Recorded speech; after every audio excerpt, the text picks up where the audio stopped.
This is Chapter 7 of the State and Local Government class talking about governors. Now, just a quick bit of history here. First, governors were, again, we're talking about in America, we have a federalist system to where the states were delegated to set up their own governments, but as we see, all 50 states are very similar in their structure and they all have governors.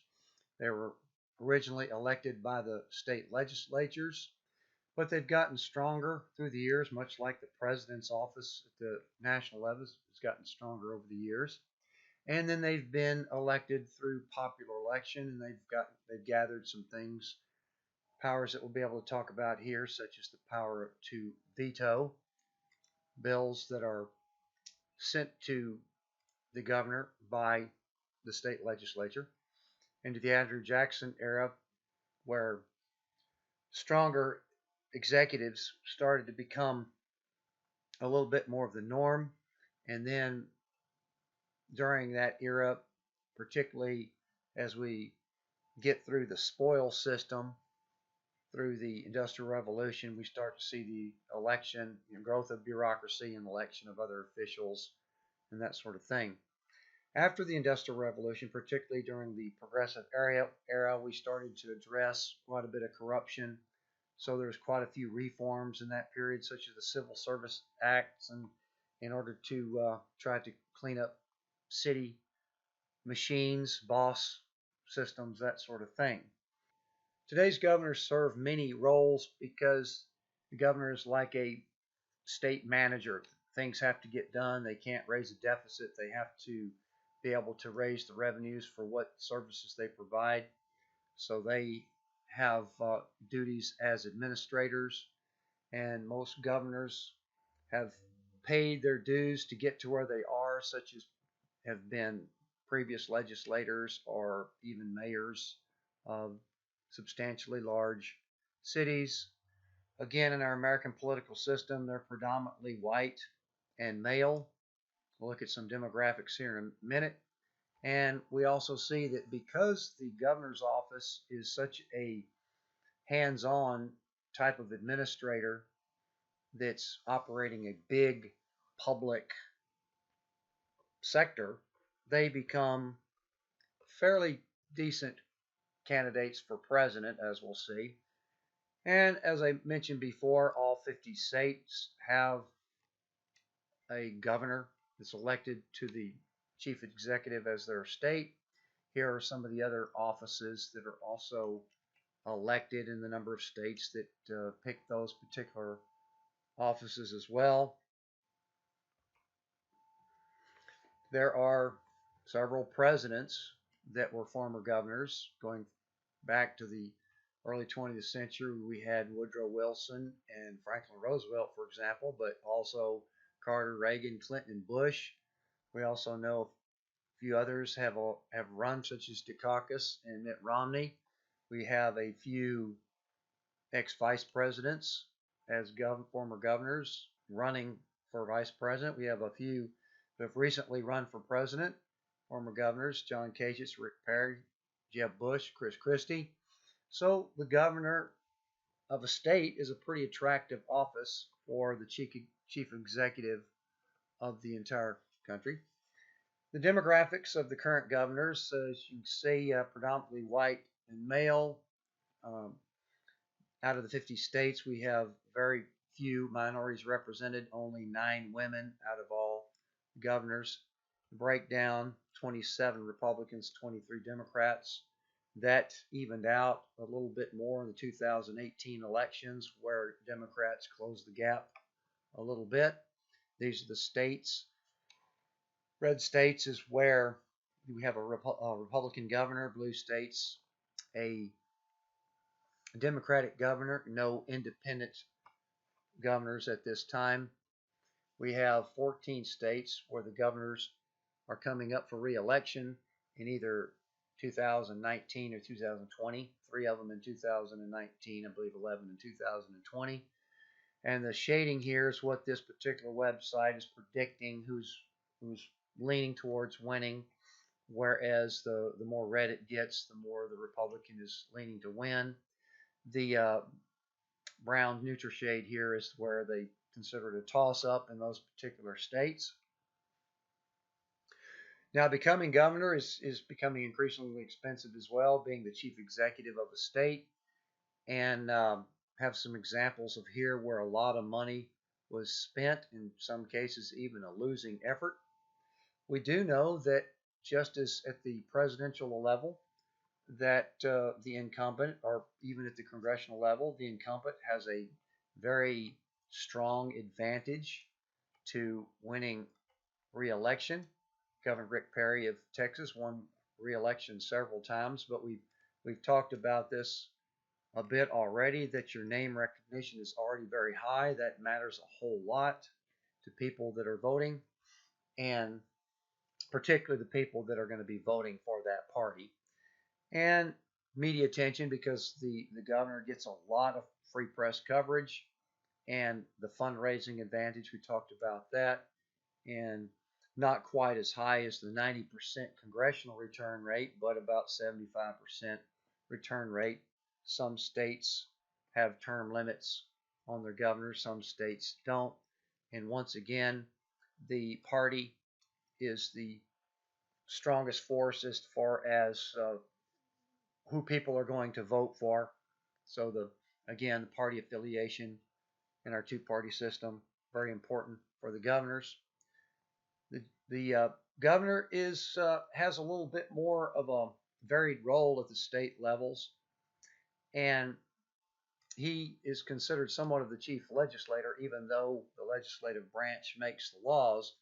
The governor, somewhat similar to the president, is elected with an agenda that his direction, or his or her direction, is what got them elected. So they're very much responsible for setting the tone and getting the legislative branch to pursue that particular direction as far as ideology or agenda.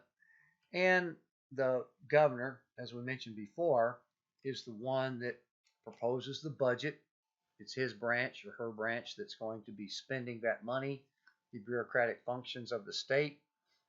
And so the governor proposes it while the legislature approves it.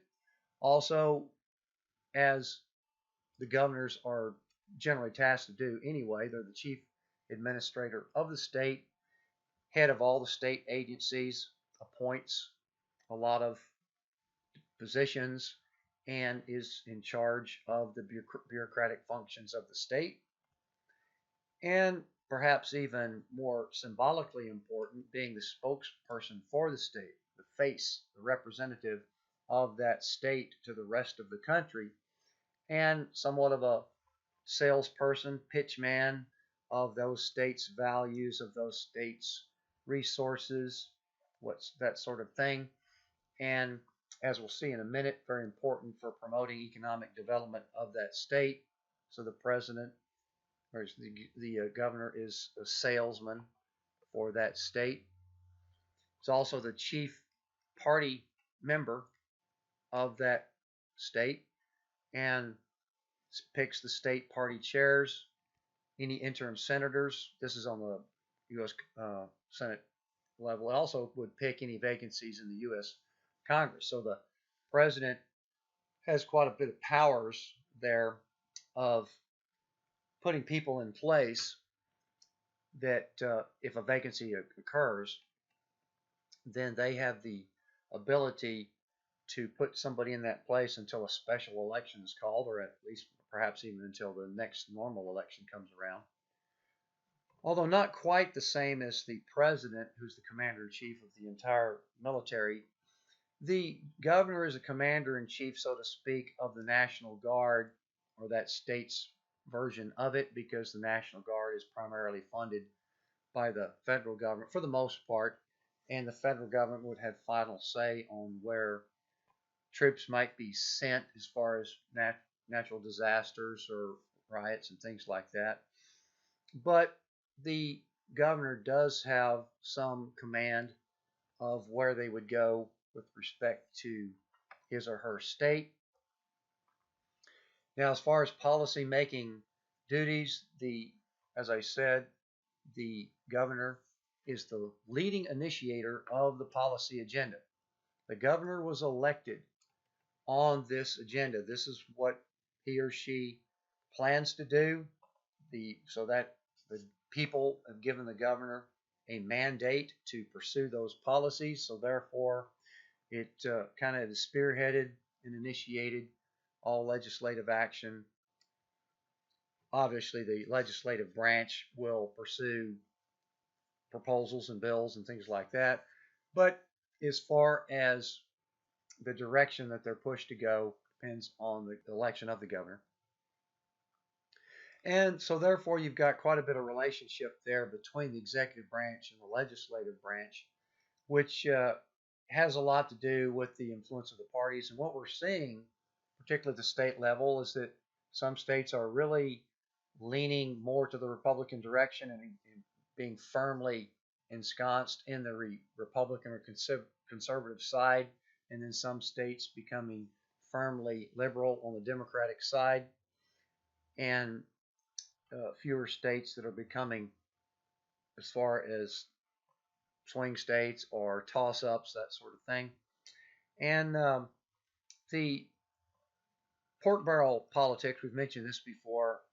This is where favoritism can come into play here, where funds are distributed perhaps in favor of what the governor may be pursuing as far as his agenda goes. And then as far as the chief administrator, he is the one that delegates, or again, two different types here. You can be a delegator or a macro manager. But the interesting thing about governors is that they're more like CEOs than the president of the United States would be, because they actually have to run the business of a state. Now, obviously, don't have the same pay as a CEO, but this is one of the reasons why governors are pretty attractive as far as being a successful governor or a well-liked or well-known governor. That does seem to have some attraction, parlaying to a potential candidate for the president, and because of the CEO-like qualities of a governor. Now, their ability to govern as manager has some of the same restrictions that you would expect in our three branches of government there. The courts, of course, are making rulings on cases that are brought before them as far as what policy may be pursued under the governor, and it could be found unconstitutional, shot down. We have established over a long period of time a merit system where governors are not able, as far as beyond their appointment power, not really able to control who gets hired and fired so much in the bureaucracy. And some states vary, of course, as far as their labor unions, their bargaining contracts with labor unions.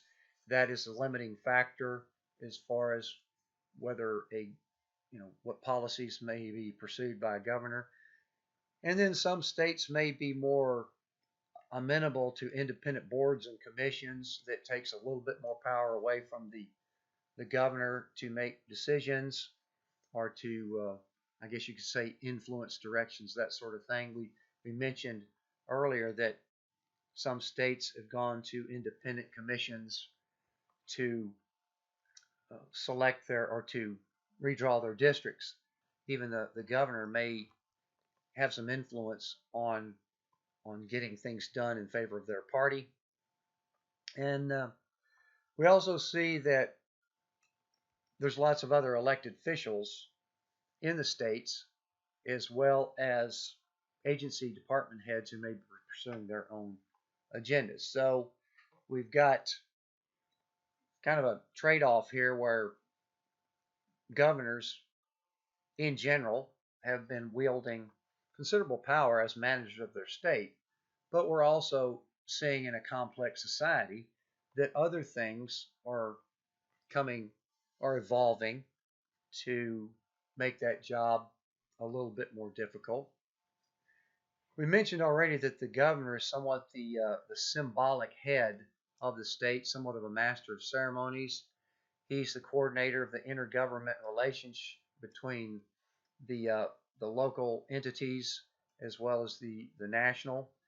They are all members of the National Governors Association, which kind of comes together on a fairly regular basis to look at perhaps national unity or long-term big ticket type of directions. And about 32 states also have a Washington office that their governor would have some presence in. And the governor, of course, is the leader of the political party, soliciting support for those programs and to keep the party communication lines a little bit more open. Now, probably the biggest task or the most prevalent job of the governor, despite all these administrative duties, is to try to make the state attractive for business, making a good business climate, you could say, through the pursuit of policies that may bring business there, or to promote their advantages, or to really maximize their natural resources. And this includes improving their infrastructure, having good road systems and good systems that attract businesses there, and tax incentives, which this brings up the issue of competition between states that we'll be talking about a little bit later, is that some states may provide more incentives or lower taxes and that sort of thing to attract more development. And some states do not have an income tax. Some states have an income tax on top of the federal income tax.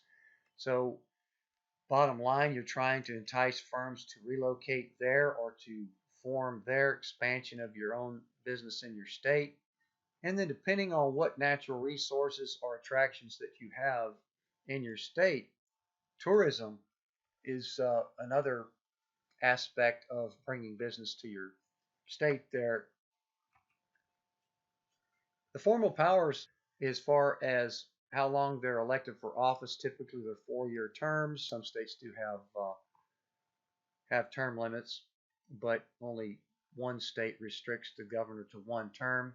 They also have appointment power, to where they appoint quite a few department heads in the agencies, but what we saw in that previous chart, there's also a lot of other officials that are elected. So that kind of dilutes the governor's appointment power somewhat.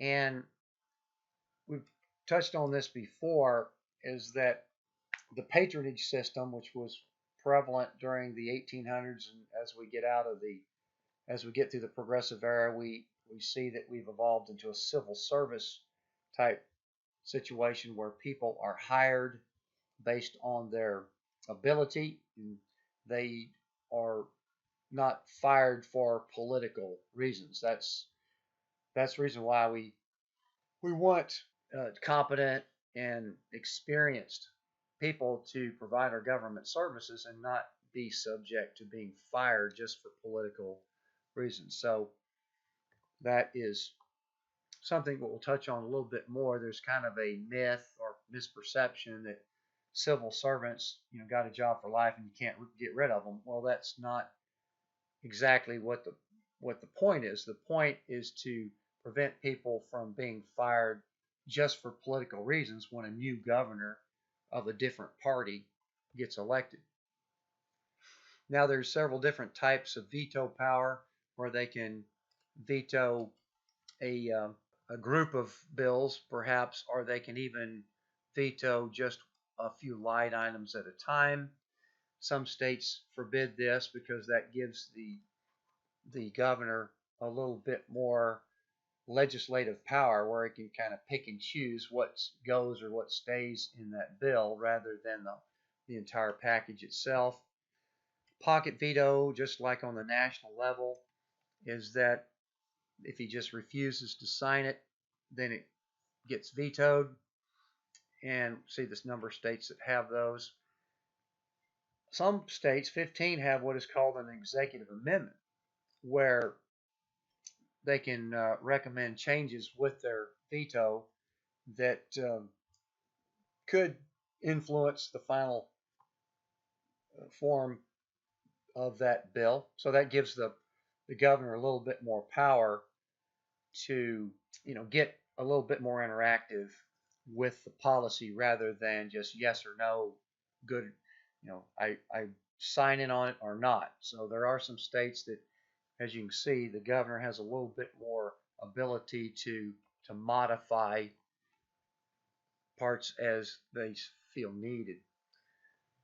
But vetoing is, as we said, is not a very common practice because it would be counterproductive if that happened more often, because the legislatures are, there's a lot of signaling going on that would say that, oh, the governor is not happy with what is in this bill so far, and if you bring it to the governor with that bill, more than likely you're going to veto it. So it's a very small percentage of bills being vetoed overall, but there have been various stretches. Arnold Schwarzenegger there in 2008 was trying to get the legislature to approve the budget, and he vetoed all the bills that were sent to him until the budget was approved, and that turned out to be about 35% of the bills that session. And then the use of this selective picking and choosing has been actually perhaps abused a couple of times. Governor in Wisconsin deleted enough words in one bill to shift 427 million from one sector to another to suit his particular preferences there.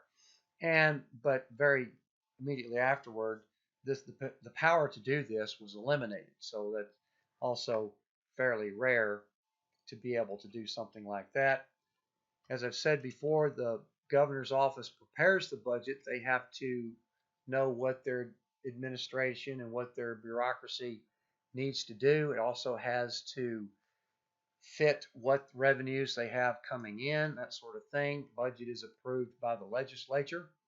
Now, through executive orders, this is a very powerful power that the president wields quite a bit. So even the governors have this ability to make a rule that applies only to the executive branch, which could be a structural change or a procedural change that could have wider ranging ramifications. 35 states allow executive to do that.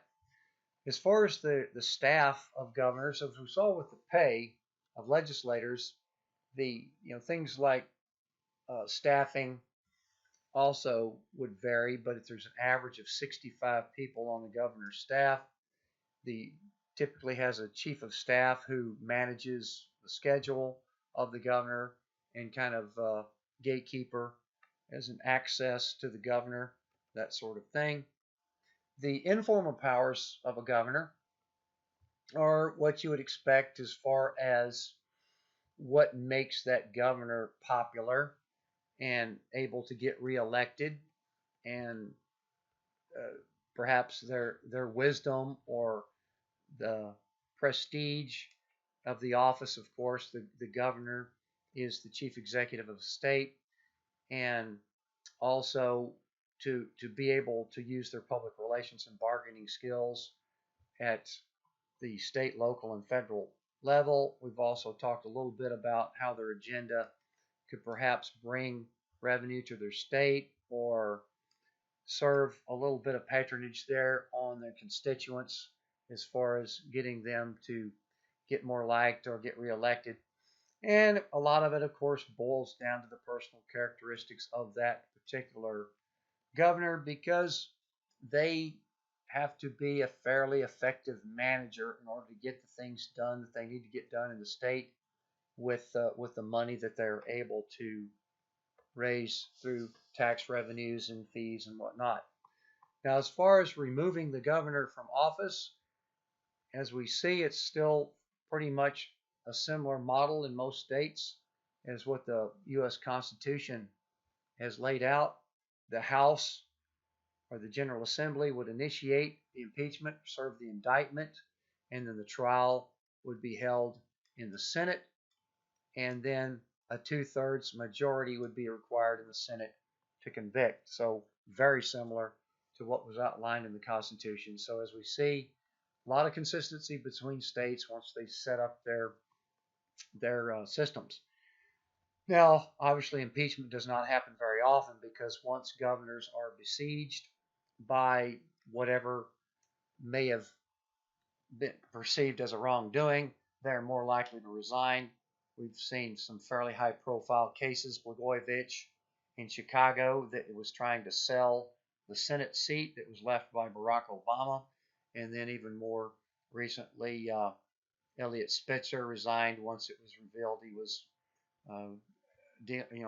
seeing a high priced prostitute. So again, doesn't happen very often because once that pressure builds, resignation is probably more likely. So there's over 300 officials as far as the various state governments there. Lieutenant governor is kind of like the vice president. There's only 5 states that don't have them, and most states, or about half states there, are requiring them, are electing as a team, so to speak, with the governor. 17 elected separate from the governor. New Jersey just recently, within the last decade, added a lieutenant governor to their constitution. Prior to that, they didn't have a lieutenant governor in New Jersey. The attorney general, quite often elected. Look at the original table back there, 7.1. The attorney general is quite often elected as well.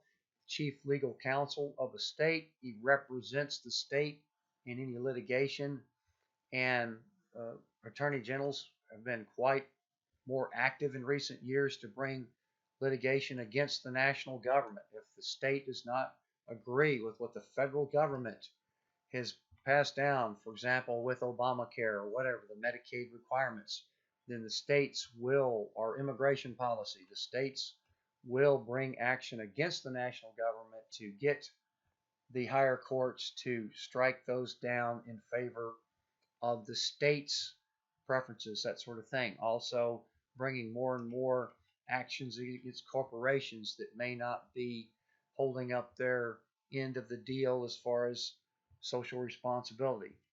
The treasurer's typically elected as well, handles the state's funds, and is responsible overall treasurers around the country, and responsible for investing as much as $3 trillion in states' funds to help bring in more revenue. The Secretary of State is the top administrative official over basic activities, procedures of the state, such as the elections and record-keeping functions. So what we have there is a quick rundown of the governor's office, and we'll get into the courts here pretty soon. And this is just a website there for the National Governors Association.